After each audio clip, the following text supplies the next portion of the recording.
ഞങ്ങൾ മലയാളികൾ ഇവിടെ ഇറ്റലിയിലെ കൂട്ടായ്മ മാർപ്പാപ്പനെ ഒരു നോക്ക് കാണാൻ വേണ്ടിയിട്ട് വന്നതാണ്. ലോകത്തിൽ നാലാപാടുള്ള ജനങ്ങൾ തിങ്ങി കൂടിയിട്ടുണ്ട്. നമുക്ക് ഒരു കണക്കിനകത്ത് കയറാൻ പറ്റുന്ന അത്രയ്ക്ക് ജനങ്ങളാണ് ഇവിടെ തിങ്ങി പാർത്തിരിക്കുന്നത്.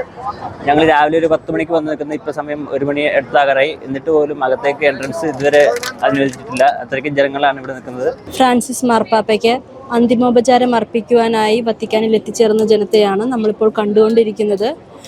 ഇന്ന് രാവിലെ 9 മണിക്ക് വത്തിക്കാനിലെ സെൻറ്റ് പീറ്റേഴ്സ് ബസിലിക്കയിലേക്ക് കൊണ്ടുവന്ന ഫ്രാൻസിസ് മാർപ്പാപ്പയുടെ ഭൗതിക ശരീരം ഇന്നും നാളെയും മറ്റന്നാളും പൊതുസമൂഹത്തിനായി തുറന്നു നൽകിയിരിക്കുകയാണ്.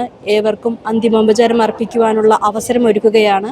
അതേസമയം ഇവിടെ പ്രവേശിക്കുവാൻ വലിയൊരു ജനക്കൂട്ടം തന്നെ വന്നെത്തിയിരിക്കുന്നത് കൊണ്ട് മണിക്കൂറുകൾ നീണ്ടു നിന്നാൽ മാത്രമേ ബസിലിക്കയിൽ പ്രവേശിക്കുവാനും അദ്ദേഹത്തിന് അന്തിമോപചാരം അർപ്പിക്കുവാനും നമുക്ക് സാധിക്കുകയുള്ളൂ. നമ്മൾ വത്തിക്കാൻ്റെ ഒരു വശത്തുള്ള എൻട്രൻസിലാണ് ഇപ്പോൾ ഉള്ളത്. ഇതുപോലെ തന്നെ മറ്റ് 3 വശങ്ങളിലായി കൂടി എൻട്രൻസ് ഉണ്ട്. അപ്പോൾ നമ്മൾ ഈ കാണുന്ന ഈ ഒരു ജനക്കൂട്ടം ഇതിൽ കൂടുതലുമായി മറ്റ് 3-4 ഭാഗങ്ങളിലും കൂടി കാണുന്നുണ്ട്. അപ്പോൾ അതുകൊണ്ട് തന്നെ ഈ കാണുന്നതിൻ്റെ ഒരു 4 ഇരട്ടി ജനമാണ് ഇവിടെ ഉള്ളത്.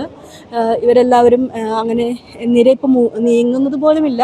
അതുകൊണ്ട് വളരെ ക്ഷമയോടെ പ്രാർത്ഥനയോടെ കാത്തു നിന്നാൽ മാത്രമേ പാപ്പായ്ക്ക് അന്തിമോപചാരം അർപ്പിക്കാൻ ആൾക്കാർക്ക് സാധിക്കുകയുള്ളൂ. എന്തായാലും ഇന്ന് രാത്രി 12 മണി വരെ ബസിലിക്ക വിശ്വാസികൾക്ക് വേണ്ടി തുറന്നു കൊടുത്തിരിക്കുകയാണ്.